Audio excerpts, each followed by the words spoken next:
Hello mga boss. Ang i-repair natin ngayon ay isang amplifier na Concert. Ayan, ang model AB502B. So bali ang problema nitong amplifier na to mga boss, base sa nagpapaayos, ito daw kanyang selector switch. Ayan, kapag nakaset ng A plus B, yung kanyang speaker B, wala daw siyang tunog. Pero kapag nakaset naman ng speaker A, speaker B, ayan, meron naman daw. Pagdating lang daw dito sa A plus B, yun bali ang problema. Yung kanyang speaker B, wala daw siyang tunog. Kung titignan natin dito sa likod nitong amplifier, meron siyang speaker A, ayan, at speaker B. So itong speaker B, hindi daw siya tumutunog kapag nakaset yung kanyang selector sa A plus B. Ang meron lang tunog daw tong speaker A. So itong B, wala daw siyang tunog. Although nakaset naman tong kanyang selector sa A plus B. Dapat mga boss, kapag nakaset ng A plus B tong kanyang selector, kailangan same na meron tunog yung speaker A, speaker B dito sa likod nitong amplifier. So yun bale yung ayusin natin ngayon mga boss. Tingnan natin kung ito ba talaga yung problema, itong mismong selector switch. Pero sa tingin ko mga boss, 101% ang problema dito sa amplifier na to, itong selector switch. Marami na tayong na-encounter na ganyan mga boss pagdating dito sa mga amplifier na 502 Concert. Yan yung nagiging problema. Kapag yung isang amplifier na Concert, same issue dito sa amplifier na to. Isa pa pala mga boss, isi-share ko na rin to. Sa mga Concert na 502 na katulad nito, kapag walang sounds yung amplifier nyo mga boss, posible nandito rin yung problema dito sa kanyang selector switch. Meron na rin tayong na-encounter pagdating dito sa mga amplifier na katulad nito, kapag no sounds, ito din yung nagiging problema, ito selector switch. Pero babanggitin ko na rin mga boss, hindi lahat ng amplifier na 502 Concert, kapag walang sounds, yan na kaagad yung nagiging problema. Hindi mga boss, hindi ko sinasabing ganun. Isa lang yan na posibleng dahilan kapag walang sounds yung amplifier. So, ganun yan. Ngayon mga boss, bago natin simulan yung pag-repair dito, sa mga bago pa lang dito sa ating channel, huwag sanang kalimutan mag-subscribe at pakipindot na rin yung bell icon para sa susunod na mga video ang upload natin, ma-notify kayo.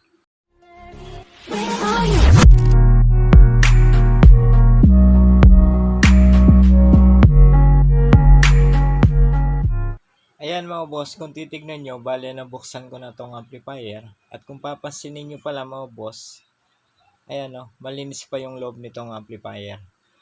Ayan o. So hindi ko pa nilinis to mga boss, sadyang malinis lang. Ngayon mga boss, dahil ang problema dito sa amplifier na to, sinasabi ko nga mga boss, tong kanyang selector switch. Ayan. So ang gagawin natin dyan, ayan kung papansinin nyo mga boss o,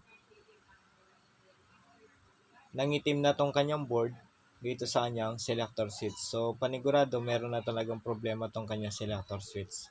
Pero, hindi natin papalitan yan mga boss. Ang gagawin natin dito, i-bypass natin yung kanyang selector switch. Ito kasi selector switch na to mga boss, kung iisipin nyo, wala naman totaling trabaho yan dito sa amplifier. Ang trabaho lang nito mga boss, design lang dito sa 502. Kung titingnan nyo, meron naman balancer tong amplifier na 502. So kahit wala na tong kanyang selector switch na to mga boss, kahit hindi na natin pagaganahin to, okay lang, walang magbabago dito sa amplifier. So ito selector switch na to mga boss, nilagay lang to sa 502 para yun na nga, pampapogi lang. Dagdag control, ganyan lang yan. Pero kung tanggalin natin yan, i-bypass natin yan, walang problema. Ngayon mga boss, ang ituturo ko sa inyo ngayon, sa inyong mga beginner, kung paano mag-bypass dito sa selector switch, dito sa mga amplifier na Concert 502. So yun bali yung ituturo ko sa inyo. Simulan na natin mga boss. Ayan mga boss, simulan na natin. Kung papansinin nyo mga boss, dito sa selector switch, meron siyang wire dito. Ayan. Ang kulay nitong kanyang wire, yellow, green, red, white. At meron din kulay black. Ayan. So yung mga wire na yan mga boss, kung susundan natin yan, pumunta yan dito sa negative terminal nitong kanyang speaker out. Ayan. So dyan sila connected. Kung titignan natin dito sa likod, ayan, sa negative terminal nitong amplifier. Tapos, itong kulay black, ayan, pumunta naman yan mga boss dito sa mainboard. Connected yan dito sa ground nitong mga capacitor. So, yung black na yan, yan yung kanyang main ground or negative. Pumasok yan mga boss dito sa selector switch. So, yung kulay black na wire na yan mga boss, yan yung nagbibigay ground or negative dito sa mga wire na yan. Papunta dito sa negative terminal speaker out. Ngayon mga boss, ang gagawin natin, itong kulay black na wire, ayan, ikakat natin yan. So, sabi ko nga mga boss, yan yung kanyang main ground. Connected yan dito sa selector switch. So, itong kulay black na yan mga boss, nakita nyo, kinat natin. So, kapag kumpanda rin natin itong amplifier, walang sounds na lalabas. Kasi nga, yung negative terminal out nitong amplifier, wala siyang ground. So, ganun yon. Ngayon, babalatan lang natin ito mga boss. Ayan, napansin nyo, binalatan natin. Ngayon mga boss, ikat na rin natin tong kulay yellow, green, white, and red. Ayan. After natin makat mga boss, balatan din natin. Ayan.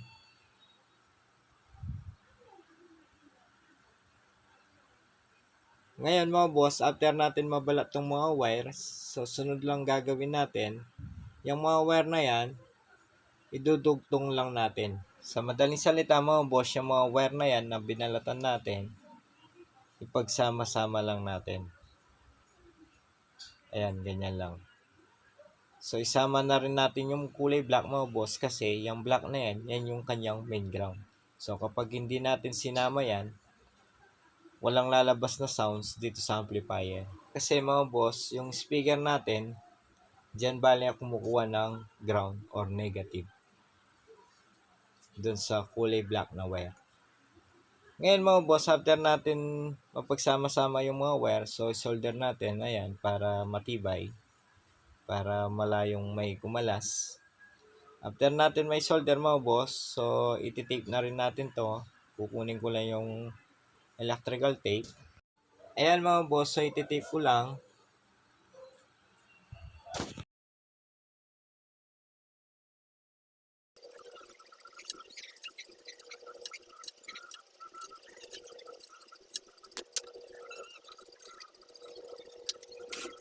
Ayan mga boss, after natin may tape yung mga wires, so cable tie natin dito sa wire na positive 12 at negative 12. Para yun na nga, hindi gumalaw tong mga wire na yan. Ayan. Ayan mga boss, so tapos na natin may cable tie. Ayan. So, kung nakikita nyo mga boss, bale ganun lang yung ginawa natin. Kinat lang natin yung mga wire papunta dito sa selector, switch. Ayan, tapos pinagsama-sama lang natin. Pati na rin yung kanyang wire na kulay black. So, bale ganun lang mag-bypass mga boss pagdating dito sa mga selector switch dito sa amplifier na concert. Ayan. Bale itong selector switch na to mga boss, bale wala nang trabaho yan. Ang kagandaan dito sa pag-bypass mga boss dito sa mga selector switch dito sa concert na katulad nito, malayo na tayo magka-trouble mga boss dito sa kanyang selector switch kasi nga bali itong kanyang selector switch naka-bypass na. Pangalawa doon mga boss, meron naman balancer tong amplifier na 502 kaya kahit na hindi na natin pagaganahin to, okay lang. Pangatlo mga boss, nakatipid pa yung mayari dito sa amplifier na to. Kung bibili natin yan, nasa 100 plus din tong selector switch. So, hindi na siya gumastos sa parts. Nag-okay pa tong kanyang amplifier. So, yun bali ang kagandaan mga boss sa pag-bypass dito sa mga selector switch. So, ang pinakamalaking bagay dito mga boss, yung pag-bypass na ginawa natin, yung tipong hindi na tayo magkakaroon pa ng problema dito sa amplifier natin, dito sa mga concert, dito sa kanyang selector switch kasi nga naka-bypass na.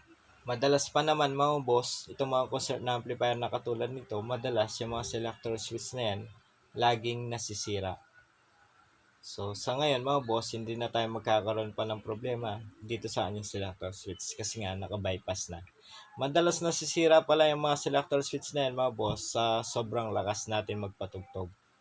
So, yun ang rason bakit nasusunog tong kanyang mga selector switch, tong mga concert amplifier na katulad nito. So, yun ang rason.